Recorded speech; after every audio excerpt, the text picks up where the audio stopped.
good, Kenny?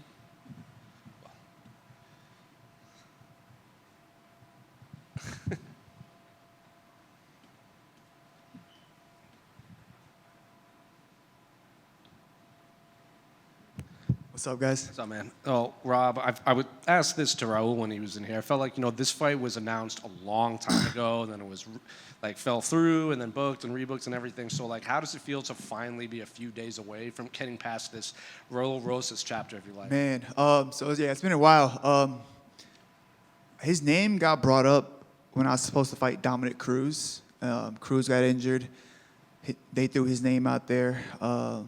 For about a week, I thought I was fighting him, and then it didn't happen. And then I show up to Vegas, and I finally for Calvin's fight, and then I finally get Matsumoto. He's been on my radar since then.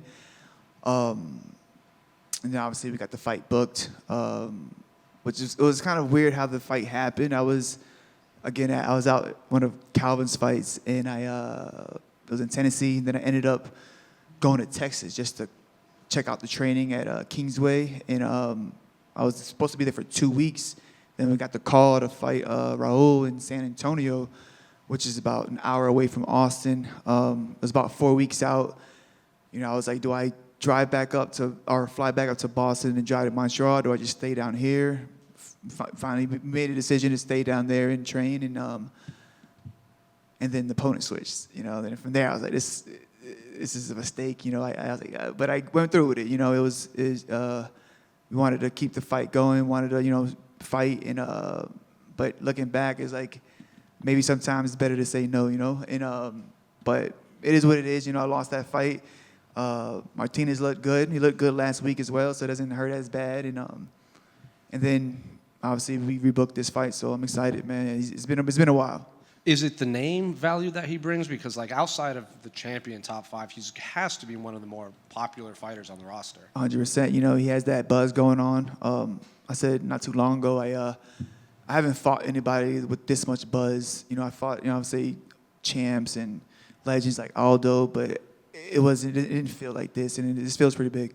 Is it a weird, his audience is so young. A bunch of them probably only watch him fight. Has it felt weird preparing for this? A little bit. I was on Google trying to learn all the new lingo. Make sure I'm up to date. But forget that. But yeah, no, it's it's the young boys game, and it is what it is. I'm excited though. I've been purposely getting around the young kids in the gym and feeling that energy and just hanging around them and trying to steal some of their youth. What do you make of his skill set in there? Because obviously we've seen him have all these submissions, and he's obviously a high-level grappler. He hasn't really had that opportunity to show off his striking, which obviously you're very good at. So what are you expecting from him in there? Yeah, I think he's going to be aggressive the first 2 minutes. I do think he's going to stand with me a lot longer than people are giving him credit for. I do think that he gets tired. I don't get tired in fights. Even when I'm getting beat up, I still couldn't push a pace. I do believe he gets tired. I do believe that I'm going to be a lot more calm and collected when it gets chaotic in there. I just got to make sure I don't give him anything. Don't get clipped with anything stupid. Force him to take bad shots, get him to panic wrestle, and make him pay. And I remember when you were getting ready to fight Adrian, you put to bed that narrative of this is a guy. I'm not fighting a young guy anymore. Yeah. He's a full-grown man. Yeah. This is very much the opposite. Raul was 7 when you made your pro debut. So what is it like fighting a guy that's just so significantly younger than you? Yeah, it's different. It's the first time. Somebody tagged me in the post the other day. I made my debut out here in 2014. He was his 10th birthday, I think it was something like that, with a birthday cake. So I'm like, shit, yeah. I'm starting to feel like the unk out here, But it's cool, man. I like the role. I don't mind it. It's part of the process, I was the younger guy, well, not that young, but I was when Marlon Moraes gave me a shot, I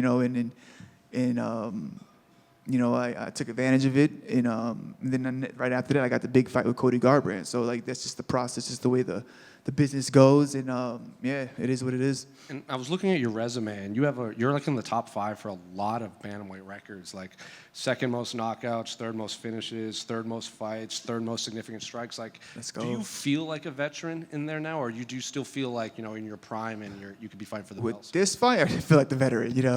I even think I got the record for the biggest age gap in from opponent. I think somebody, I don't know, I did an interview. Somebody told me that, like, I think the biggest is me and Raul, and then I think it was Chase Hooper and Guida. Chase and Jim Miller was pretty. Yeah, there goes that. So I think, yeah, so it's pretty cool. We're still breaking records, man. We're still breaking records. Good luck, man. Thank you. Salud.